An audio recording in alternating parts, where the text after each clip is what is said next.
Hello छात्रों, नमस्कार। चलिए फिजिक्स पढ़ते हैं। वैसे तो आपको मैथ पढ़ानी थी, फिजिक्स के साथ साथ मैथ भी पढ़ानी थी, लेकिन आप छात्रों को मैंने होमवर्क दिया था मैथ में। हमने आपको प्रश्नावली के पहले जितने उदाहरण थे वो बता दिए थे, आपको उदाहरण बता दिए थे। उदाहरण बताने के बाद हमने आपको होमवर्क के रूप में प्रश्नावली लगाने के लिए दी थी, जो भी प्रश्नावली लगाने के लिए दी थी। तो किसी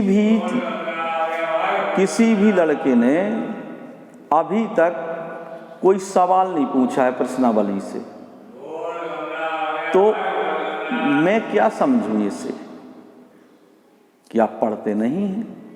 पढ़े होते, सवाल लगाए होते तो कुछ सवाल ऐसे भी थे उसमें जो आपको नहीं बने होते, तो आपने पूछा तो आप पूछते, लेकिन आपने पूछा नहीं। तो मैं तो या तो एक चीज़ दो चीज़ें मान करके चल रहा हूँ, या तो आप पढ़े नहीं हैं, आपने सवाल लगाए नहीं, इस वजह से नहीं पूछे, या बन गए हैं लेकिन बन सकते नहीं हैं, लगाए नहीं हैं। मैं आपको आज का और टाइम दे रहा हूँ, तो आज लगा लेना, और जो भी क्वेश्चन ना बने पूछ लेना, नहीं तो अगले दिन मैं अगली प्रश्नावली पर पहुंच जाऊंगा। जितना आप मुझसे पूछेंगे मैं उतना ही तो बताऊंगा। भाई मैं समझा देता हूं, अब मुझे तो कैसे पता चले कौन आपको बना कौन नहीं बना। आप लगाइए, जो ना बने मुझसे पूछिए।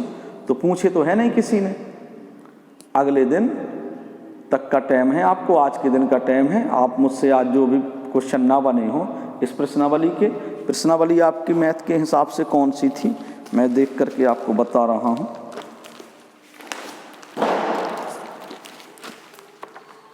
मैंने आपको जो प्रश्नावली लगाने के लिए दी थी, मैंने आपको प्रश्नावली 12B लगाने के लिए दी थी। 12B से किसी ने मुझसे कोई क्वेश्चन नहीं पूछा। पूछेंगे बता दूंगा, नहीं तो अगले दिन अगली प्रश्नावली पर पहुंच जाऊंगा। चलिए अब फिजिक्स पढ़िएगा आप लोग। आपने लास्ट लेक्चर में पढ़ा था वैद्युत ऊर्जा। एक सूत्र था W बराबर V इंटू क्यू था, V इंटू क्यू। फिर आप इसी को, चूंकि W बराबर V इंटू क्यू तो होता है, इसके अलावा और क्या पढ़ा था, तो मैंने इससे 2-3 सूत्र और भी बताए थे। W बराबर आपने पढ़ा था W बराबर VIT, एक सूत्र जे पढ़ा था। फिर पढ़ा था W बराबर I स्क्वायर RT, एक सूत्र जे पढ़ा था। फिर आपने पढ़ा था V स्क्वायर T बटे R।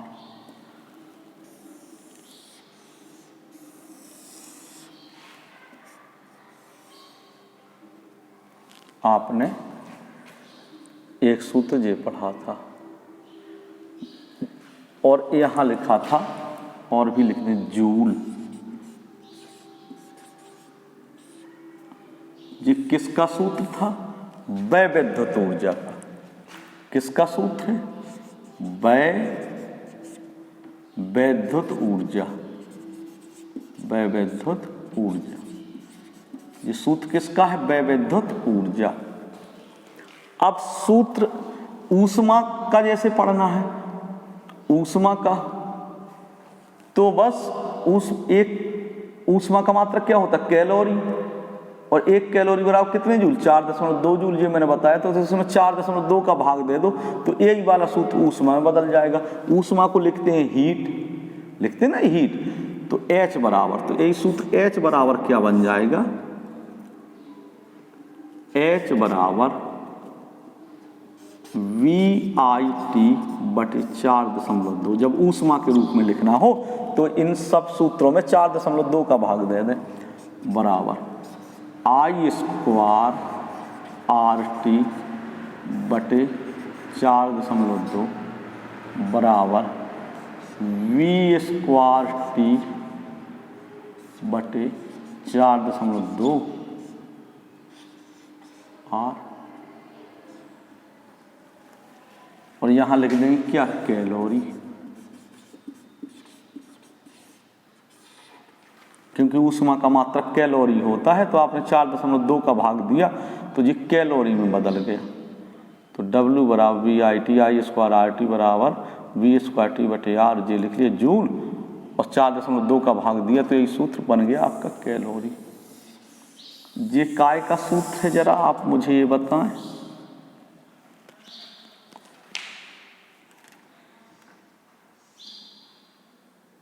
ऊष्मीय ऊर्जा का, ये सूत्र काय का है, आप लिख सकते हैं ऊष्मीय ऊर्जा, ऊष्मीय ऊर्जा, वो विद्युत ऊर्जा या ऊष्मीय ऊर्जा, ऊष्मीय ऊर्जा, ये सूत्र काय का है, ऊष्मीय ऊर्जा का। और ऊर्जा का मात्रक क्या होता है, जूल, और ऊष्मा का मात्रक कैलोरी। ध्यान रहे, ऊर्जा का मात्रक है जूल और ऊष्मा का कैलोरी, किलो कैलोरी, इस तरह से होते। अच्छा, अब हमें ऊष्मा उत्पादन संबंधी जूल का नियम, ये दोनों सूत्र एक साथ लिख लें। उतार लिया आपने, और बता दें इनके अगल बगल पर लिख दें कि ये विद्युत ऊर्जा बराबर होता है और ये उत्पन्न ऊष्मा बराबर होता है। अब ऊष्मा संबंधी जूल का नियम, जूल ने, तो ये सूत्र लो मुख्य रूप से, ऊष्मा उत्पादन संबंधी जूल का नियम, H बराबर I² RT बटे 4.2। जूल ने क्या बताया, इसको क्रमवार देखो, H ऊपर है तो I भी ऊपर है ना, तो ये कैसे हो गए, समानुपात, R भी समानुपात, T भी समानुपात, ठीक। 4.2 क्या है, एक संख्या है। तो उस जूल ने क्या बताया, किसी चालक में उत्पन्न ऊष्मा उसमें प्रवाहित धारा I के वर्ग के अनुक्रमानुपाती होती है। किसी चालक में उत्पन्न ऊष्मा उसमें प्रवाहित धारा I के वर्ग के अनुक्रमानुपाती होती है। किसी चालक में उत्पन्न ऊष्मा उसमें प्रवाहित धारा I के वर्ग के अनुक्रमानुपाती होती है, अतः H समानुपात I²। किसी चालक में उत्पन्न ऊष्मा उसमें प्रवाहित धारा क्या, I के वर्ग के अनुक्रमानुपाती होती है। H समानुपात I लगाएंगे, अनुक्रमानुपात I का क्या है, वर्ग। चालक में उत्पन्न ऊष्मा H प्रवाहित धारा I के वर्ग के अनुक्रमानुपाती होती है। नंबर 1 ये बन गया। ये कब होगी, अब इसमें दो चीजें पड़ी, R और T, पूरा सूत्र था I² RT, जिसको लें उसको अनुक्रमानुपात में लिख दें, और जो चीजें ना लें, R और T नहीं ली, तो R और T क्या माने जाएंगे, नियत।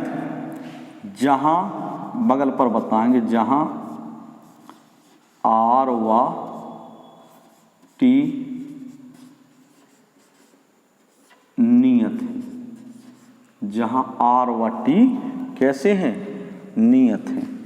क्लियर हो गया या नहीं हुआ, R और T क्या है, नियत। तो लिखो, इधर से जी मैंने समझाने के लिए उतारा, H बराबर I² RT। हाँ, हेडिंग डालो, ऊष्मा उत्पादन संबंधी जूल का नियम, ऊष्मा उत्पादन संबंधी जूल का नियम लिखें। ऊष्मा उत्पादन संबंधी जूल के निम्न 3 नियम हैं। ऊष्मा उत्पादन संबंधी जूल के निम्न 3 नियम हैं। नंबर 1 डालें प्रथम नियम, हेडिंग डाल लें प्रथम नियम। नंबर 1 हेडिंग प्रथम नियम। प्रथम नियम में क्या बताया, समझ लें पहले तो, H समानुपात आई स्क्वायर होता है। H समानुपात आई स्क्वायर, मतलब H क्या है? ऊष्मा। तो चालक में उत्पन्न ऊष्मा, I क्या है? धारा, उसमें प्रवाहित धारा, धारा के क्या? वर्ग, दो घात चढ़ी वर्ग के अनुक्रमानुपाती, समानुपात का चिन्ह लगा है ना, तो अनुक्रमानुपाती होते। किसी चालक में उत्पन्न ऊष्मा, उसमें प्रवाहित धारा I के वर्ग के अनुक्रमानुपाती होती। तो लिखो, किसी चालक में उत्पन्न ऊष्मा, उसमें प्रवाहित धारा I के वर्ग के अनुक्रमानुपाती होती है। किसी चालक में उत्पन्न ऊष्मा H, ऊष्मा क्या है? H, ऊष्मा को H से लिखते हैं। किसी चालक में उत्पन्न ऊष्मा H, उसमें प्रवाहित धारा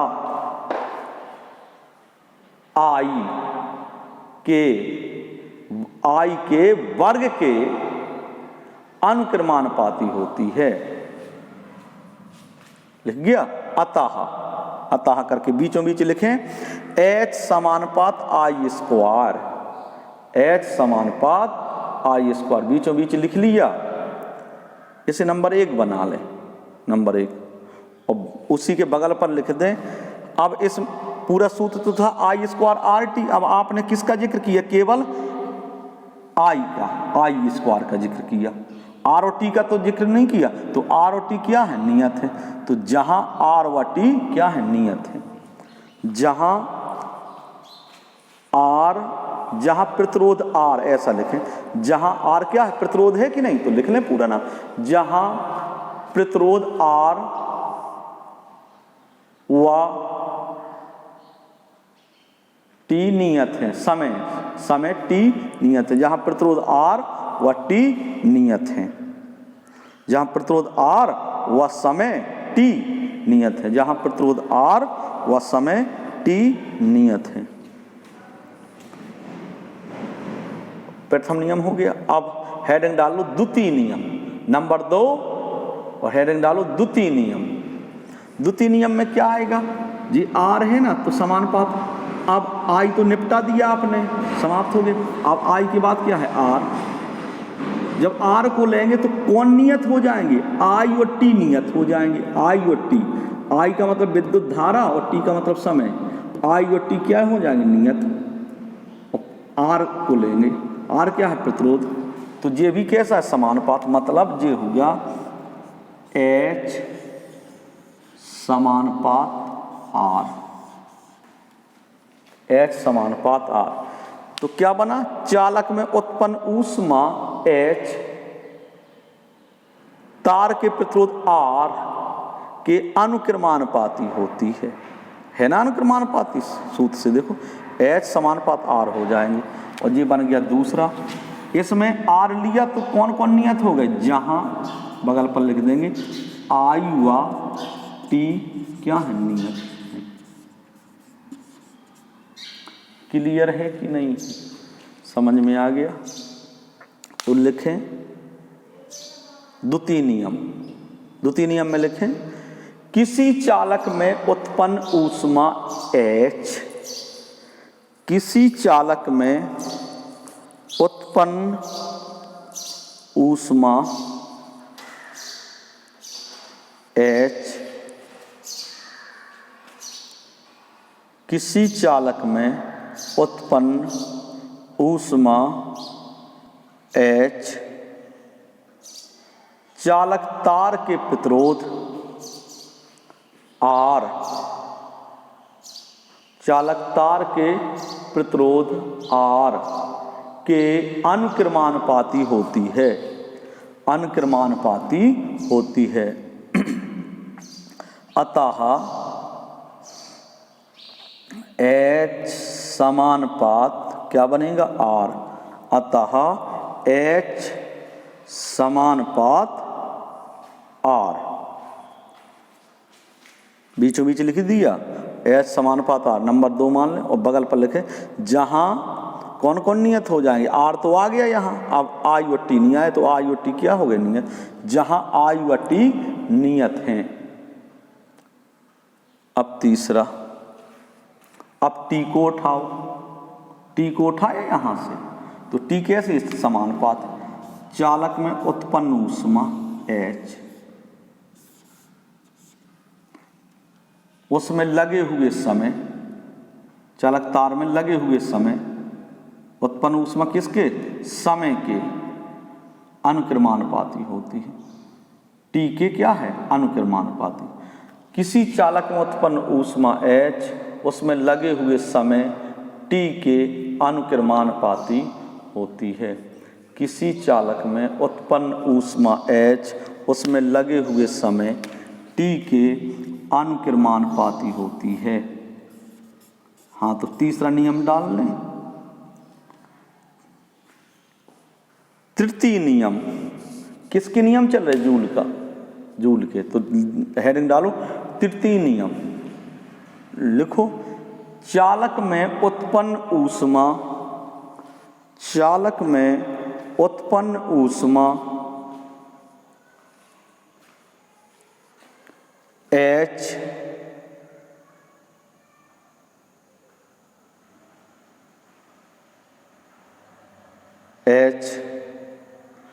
लगे हुए, कॉमा लगा दिया करो H के बाद, कहीं भी पड़ा हो H, किसी चालक में उत्पन्न ऊष्मा H, उसमें लगे हुए समय T के अनुक्रमानुपाती होती है, T के अनुक्रमानुपाती होती है।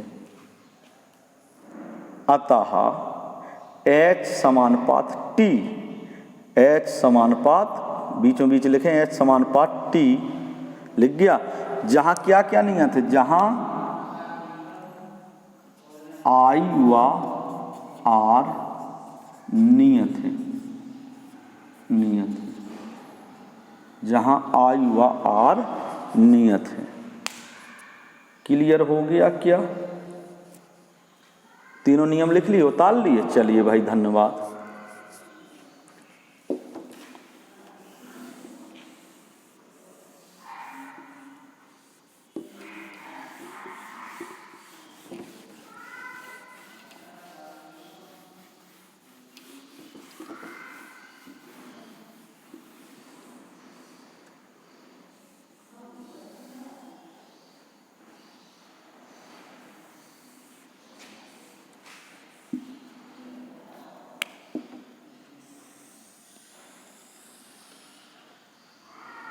हाँ, अब पढ़ते हैं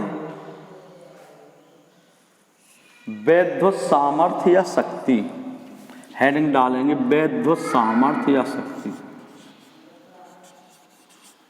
वैद्युत सामर्थ्य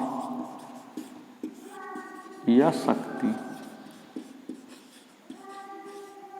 इलेक्ट्रिक पावर, अंग्रेजी है इलेक्ट्रिक पावर, ELECTRICPOWER,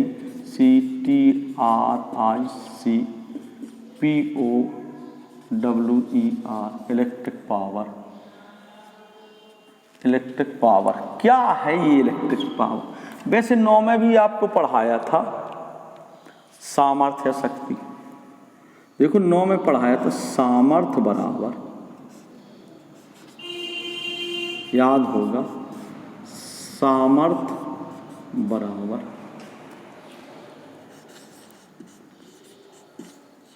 कार्य बटे समय। पढ़ा था 9 में, से याद आया हो? क्यों भाई अरुण, याद आया?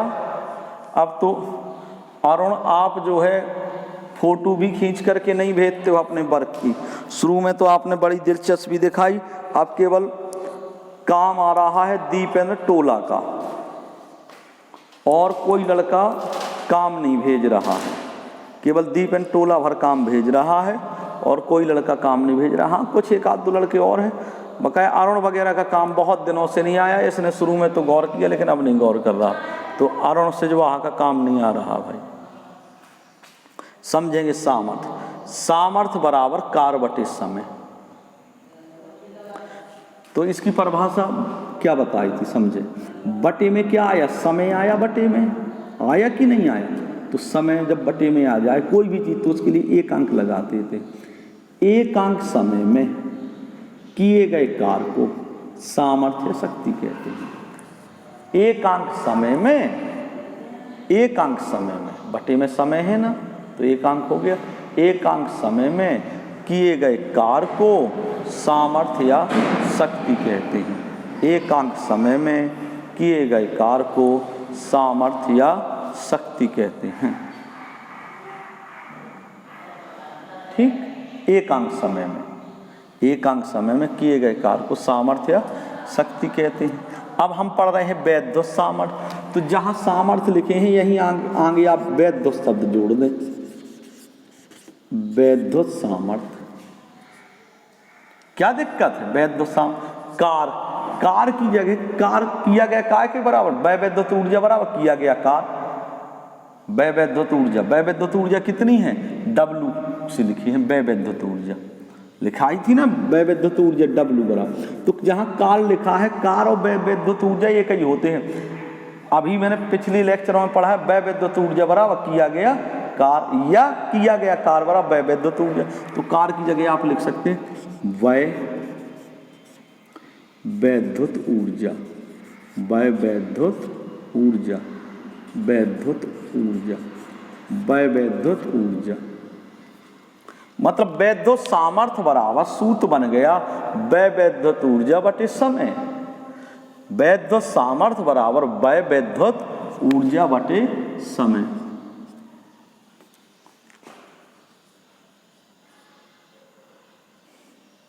वै वैद्युत ऊर्जा, वैद्युत सामर्थ्य बराबर वै वैद्युत ऊर्जा बटे समय। बटे में समय आया तो कह सकते हैं एकांक समय में, बटे में समय है ना, तो एकांक समय में वै वैद्युत ऊर्जा को सामर्थ्य या शक्ति कहते हैं। वैद्युत सामर्थ्य या वैद्युत शक्ति कहते हैं। एकांक समय में, एकांक समय में किसी वैद्युत परपथ में वै वैद्युत ऊर्जा को वैद्युत सामर्थ्य कहते हैं। अच्छा, वैद्युत सामर्थ्य कहाँ? किसी परपथ में पता चलेगी। भाई विद्युत कहाँ बहाओगे? किसी परपथ में ही तो बहती है विद्युत। परपथ मीन्स क्या? लाइट का रास्ता, जहां जहां से लाइट डोरी डाल दी विद्युत परपथ कहलाता है वो। विद्युत परपथ किसे कहते हैं? जहां जहां विद्युत बहने का रास्ता, विद्युत परपथ, परपथ मीन्स रास्ता, विद्युत माने बिजली के बहने का रास्ता, जहां जहां से बिजली होकर के जाती है, आप जहां से डोरी डालते हो, लाइन से डालते हो, वो कहलाता है विद्युत परपथ। समझ में आया? तो वैद्युत सामर्थ्य क्या कहेंगे? किसी परपथ में, किसमें?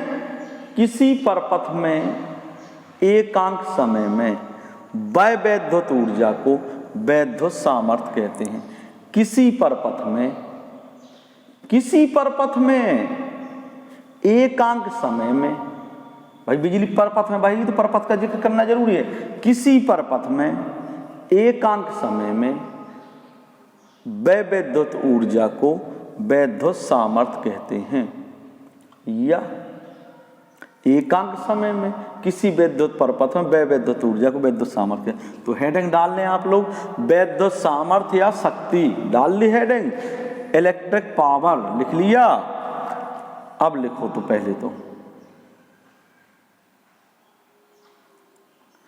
किसी वैद्युत परपथ में, किसी वैद्युत परपथ में एकांक समय में,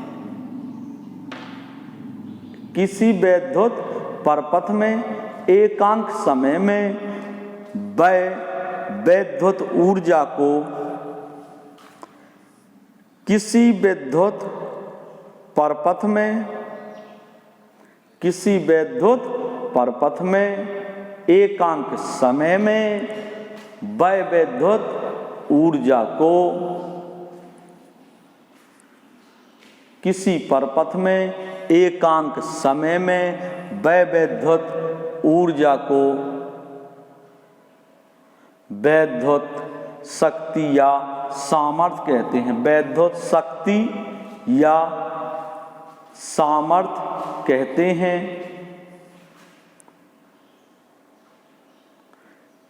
इसे P से प्रदर्शित करते हैं। काय से प्रदर्शित करते हैं? P से प्रदर्शित करते हैं।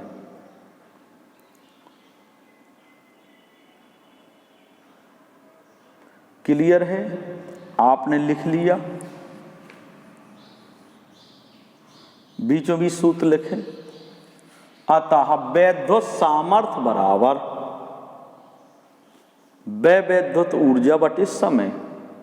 वैद्युत सामर्थ्य बराबर वैद्युत ऊर्जा बटे समय। वैद्युत सामर्थ्य बराबर क्या पड़ा? वैद्युत ऊर्जा बटे समय। एक लड़के का और काम आता है, याद आया मुझे, मोहित तुरना, बहुत कंटिन्यू पढ़ रहा, लगन से पढ़ रहा, अच्छे से पढ़ रहा है, ना तो राजेंद्र महेरा का काम आ रहा है और ना गिट्टक बसेला का काम आ रहा है। कभी गाहे बगाहे भेज देते हैं काम, लेकिन कंटिन्यू काम आ रहा। मोहित तुरना दीप एंड टोला का। हड्डी ने तो आज तक भी काम नहीं भेजा है, मुझे लगता हड्डी पढ़ ही नहीं रहा है। तो वैद्युत सामर्थ्य बराबर वैद्युत ऊर्जा बटे समय। अब वैद्युत सामर्थ्य को काय से लिखते हैं? पी से बेटा।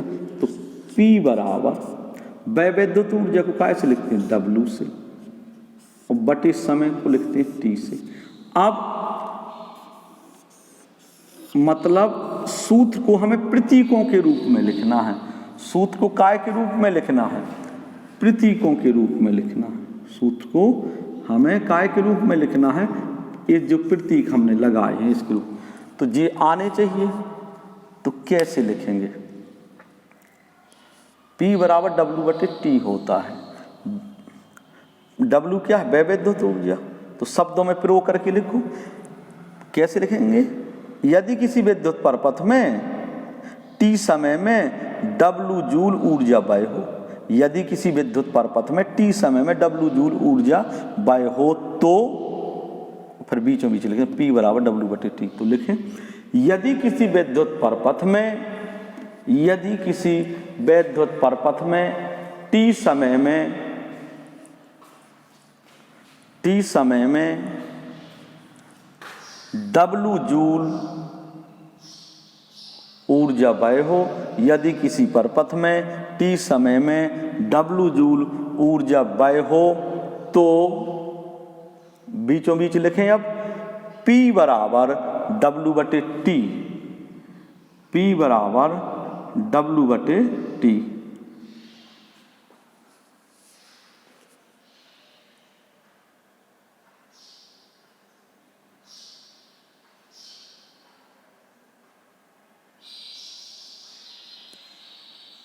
P बराबर W बटे T।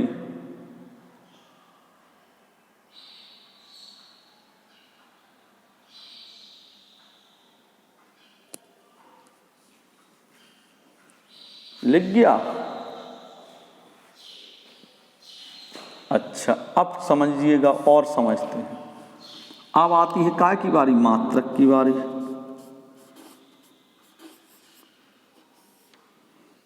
राशि लिखना हो तो अदिश राशि हो जाएगी। वैद्युत सामर्थ्य कैसी राशि है? अदिश राशि है।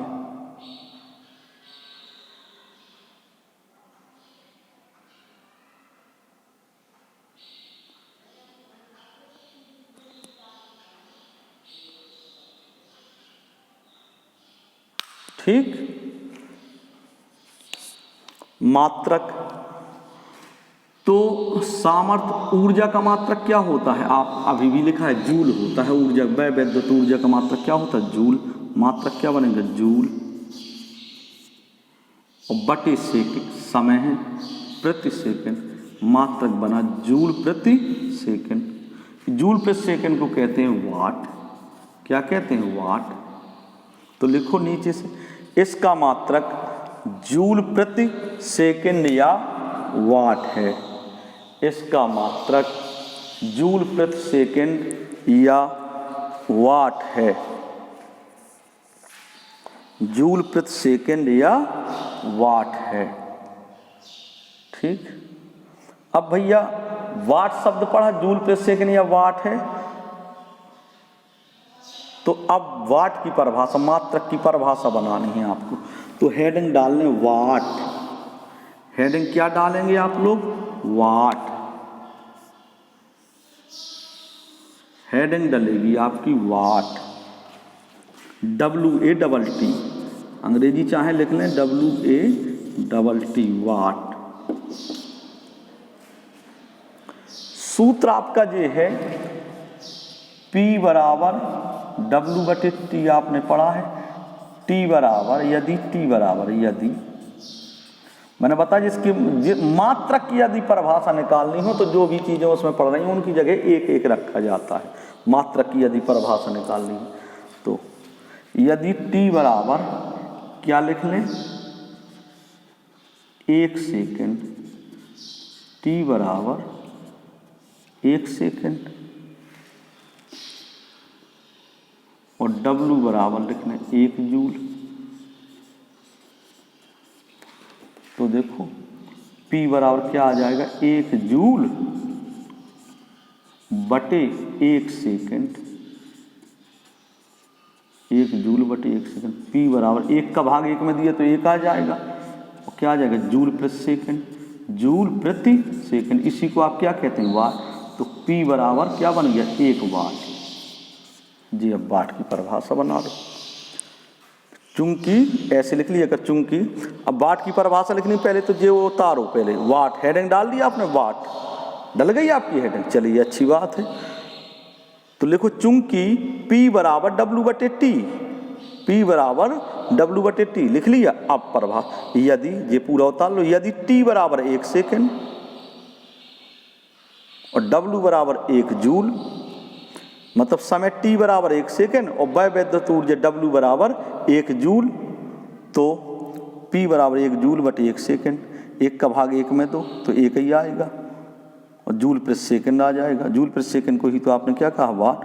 तो P बराबर 1 वाट, P बराबर क्या आया, 1 वाट, P बराबर 1 वाट लिख लिया। हाँ अब लिखो अतः करके परिभाषा इनवर्टेड कॉमा के अंदर, पहले समझो बाद में लिखना है, और इनवर्टेड कॉमा के अंदर लिखना परिभाषा। हाँ परिभाषा क्या बना, यदि किसी परपथ में, यदि किसी वैद्युत परपथ में 1 सेकंड में 1 जूल ऊर्जा व्यय हो, यदि किसी विद्युत परपथ में 1 सेकंड में 1 जूल ऊर्जा व्यय हो तो उस परपथ की सामर्थ्य 1 वाट होगी, तो उस परपथ की सामर्थ्य 1 वाट होगी। चलो लिखो, ये तो आपने पूरा होता ले, इनवर्टेड कॉमा के अंदर लिखो, यदि किसी वैद्युत परपथ में, यदि किसी वैद्युत परपथ में 1 सेकंड में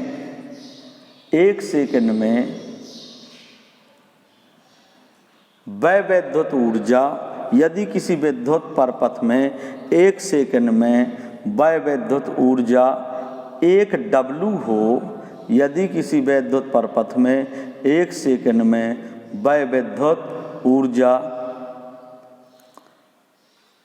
1 जूल हो, यदि किसी वैद्युत परपथ में 1 सेकंड में वह वैद्युत ऊर्जा 1 जूल हो, तो उस परपथ की सामर्थ्य 1 वाट होगी। यदि किसी परपथ में 1 सेकंड में वह वैद्युत ऊर्जा 1 जूल हो तो उस परपथ की सामर्थ्य 1 वाट होगी। क्लियर है? हाँ इतना आपने लिख लिया।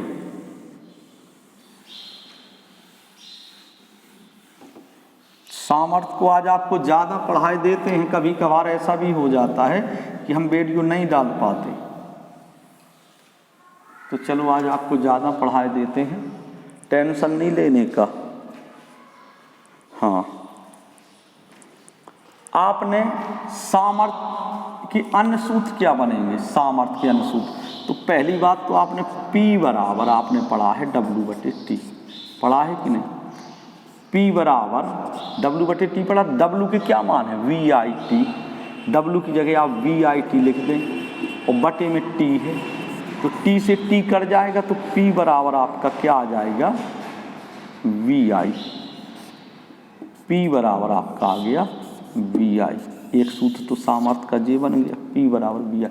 ये सूत्र किस रूप में है, इसमें वी आया तो विभवांतर और आई आई तो धारा। ये सूत्र किस रूप में है, विभवांतर और धारा के रूप में, विभवांतर व धारा के रूप में, धारा के रूप में ये सूत्र। अगर आपसे कोई पूछे कि विभवांतर और धारा के रूप में सामर्थ्य का सूत्र बताइए तो P बराबर वी आई बता देना है। समझ में आ गया। दूसरा सूत्र और बनाओ, P बराबर W बटे टी पढ़े हो, अभी आपने P बराबर W बराबर क्या लिखा था, वी आई टी। अब W जहाँ आया वहाँ क्या लिख सकते हो, आई स्क्वायर आर टी। P बराबर देखो W बटे टी तो आपका होता ही है, W बटे टी तो होता ही है। अब W का दूसरा मान लिख लो तो P बराबर वी आई टी तो लिख चुके। अब आप लिखो आई स्क्वायर आर टी, आई स्क्वायर आर टी और बटे टी, तो नीचे का टी ऊपर का टी कट जाएगा तो P बराबर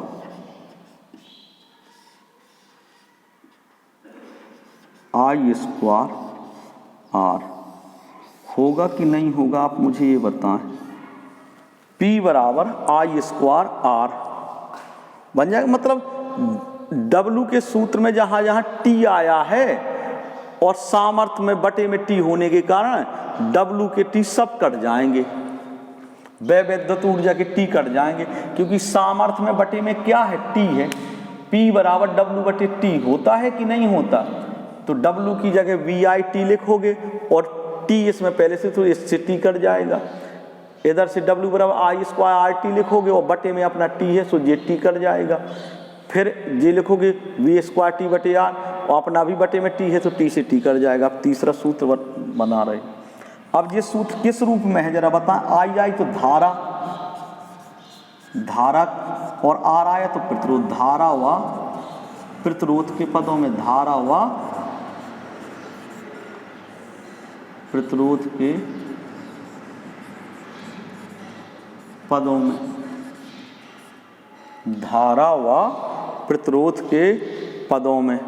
ये सूत्र किस रूप में है, धारा व प्रतिरोध के पदों में, P बराबर आई स्क्वायर आर। ये सूत्र बन गया धारा व प्रतिरोध के पदों में।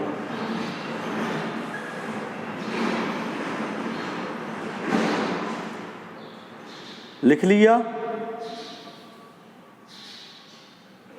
हेडिंग डालो पहले तो लिखने के बाद। सामर्थ्य के अन्य रूप, सामर्थ्य के अन्य रूप, वैद्युत सामर्थ्य के अन्य रूप। सामर्थ्य भर लिख सकते हो या वैद्युत सामर्थ्य है, पूरा हेडिंग डालो। वैद्युत सामर्थ्य के अन्य रूप, वैद्युत सामर्थ्य के अन्य रूप लिखो। चूंकि P बराबर W बटे टी, P बराबर W बटे टी। अब W का पहला मान लिखो वी आई टी बटे टी, तो टी से टी कर तो P बराबर वी आई आ गया। उतार लिया आपने, बहुत अच्छे। और ये इसमें क्या है, वी आई और आई, तो वी से विभवांतर, आई से धारा, तो ये सूत्र हो गया विभवांतर व धारा के रूप में। ये सूत्र किस रूप में हो गया, विभवांतर व धारा के रूप में। अब दूसरा लिखो, P बराबर आई स्क्वायर आर टी लिखोगे, P बराबर आई स्क्वायर आर टी बटे टी। देखो दूसरे लिखो, P बराबर W बटे टी है तो W की जगह एक अनुमान, अब ये उतारो पूरा, विभवांतर तो धारा के रूप में हो गया। अब लिखो चूंकि, फिर लिखो P बराबर W बटे टी, P बराबर W बटे टी, तो P बराबर, अब W की जगह कौन सा सूत्र लिख दो, ये दूसरा वाला लिख दो, पहला तो लिख ही चुके, तो आई स्क्वायर आर टी लिख दिया और बटे में क्या लिख दिया, T, तो T से T कट जाएगा तो P बराबर आई स्क्वायर आर हो जाएगा। P बराबर क्या हो गया, आई स्क्वायर आर।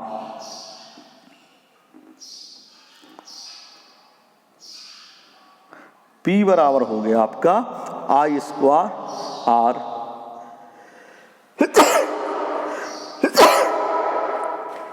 बच्चा लोग, मुझे छींक आ गई, मैंने खांस दिया है, कोरोना फैल सकता है, खांसने से ही तो फैलता है कोरोना, आप सावधान रहना। गिट्टक मुझे क्या सुन रहे हो, सावधान रहना, मैंने यहाँ से कोरोना छोड़ दिया है, तुम्हारे पास पहुँचेगा सीधे। तो आपने लिखा तो P बराबर I स्क्वायर R, और ये सूत्र किस पदों में हो गया, धारा व प्रतिरोध के पदों में हो गया ना, धारा व प्रतिरोध के पद। अब तीसरा सूत्र यहाँ बता दो, फिर लिखा चूंकि P बराबर W/T। अब P बराबर, अब W का मान आप जानते हो, ये है तीसरा वाला, क्या है, V स्क्वायर T/R, ये तो जो सूत्र है, और यहाँ बटे में T पहले से है, देखो है सूत्र, ये तो आपने W का मान लिखा V स्क्वायर T/R, और ये T पहले से रख लो, T से T गया, तो P बराबर आपका आ गया V स्क्वायर/R।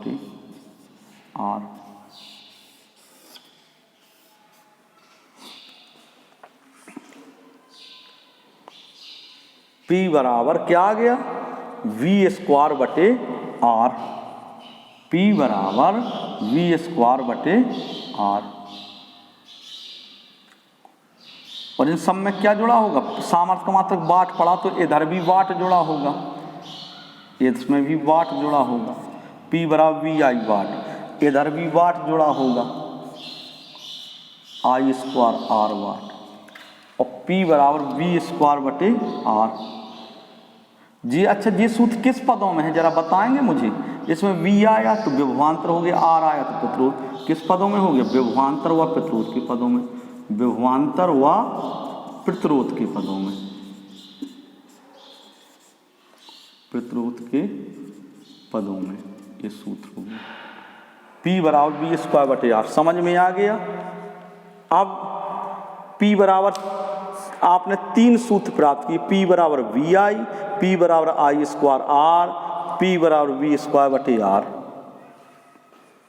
इनके याद करने का तरीका क्या है, जब W बराबर पूछा जाए तो आप बताएंगे V square T, I square RT, V square T/R, सब में T लगा करके बता देना है। और जब आपसे सामर्थ्य बराबर अर्थात P बराबर पूछा जाए तो इस सूत्र में से केवल T भर हटा देना है। क्या हटा दोगे, T भर आप हटा दो। क्यों हट गया वो T, क्योंकि सामर्थ्य के बटे में T आया, तो ऊपर का T और बटे का T दोनों कट जाएंगे। तो वैद्युत सामर्थ्य, वैद्युत सामर्थ्य, आप तीनों सूत्रों को एक साथ लिख लें, वैद्युत सामर्थ्य, तीनों सूत्रों को एक साथ लिख लें, वैद्युत सामर्थ्य P बराबर, पहला सूत्र बन गया VI, पहला सूत्र आपका क्या बना, P बराबर VI। दूसरा सूत्र क्या बना, I स्क्वायर R। बना कि नहीं बना, T गायब कर देंगे आप लोग, T गायब कर देंगे, क्योंकि आपने देखा है इनसे सब T। पहला सूत्र तो P बराबर VI, तो P बराबर VI लिख लिया, फिर P बराबर I स्क्वायर R, तो P बराबर I स्क्वायर R लिख दिया, फिर P बराबर V स्क्वायर/R, तो आप लिख देंगे V स्क्वायर/R। कहानी है समझ में, वैद्युत सामर्थ्य बराबर ये सूत्र हो गए, और यहाँ आ जाएगा आपका क्या, वाट, क्योंकि सामर्थ्य का मात्रक वाट होता है तो मात्रक लिखना जरूरी होता, वाट की परिभाषा हम बता दो। तो P बराबर VI बराबर I स्क्वायर R बराबर V स्क्वायर/R वाट। अब आप देख रहे हैं इसमें और इसमें कितना अंतर है, W वाले में T आया है और P वाले में T गायब हो गया, नहीं आया। तो जब भी W बराबर आए आपका तो T जोड़ देना है, और जब P बराबर पूछ जाए तो T हटा देना है, बस ये दोनों सूत्र आपको याद हो गए, समझ में आ गया। और जब आपसे ऊष्मा के रूप में पूछा जाए, ऊष्मा, तो इस सूत्र में W के मान में क्या करना है, जो W वाले सूत्र में उसमें किसका भाग दे दोगे, 4.2, सब में 4.2 का भाग दे करके लिख दो, तो ये ऊष्मा में बदल जाएगा, H में बदल जाएगा, ऊष्मा H में बदल जाएगा। समझ में आ गया। तो ये याद करने के तरीके हो आपके हो गए। बस फिजिक्स में आज इतना, कल और कुछ पढ़ाते हैं। चलिए भाई, धन्यवाद।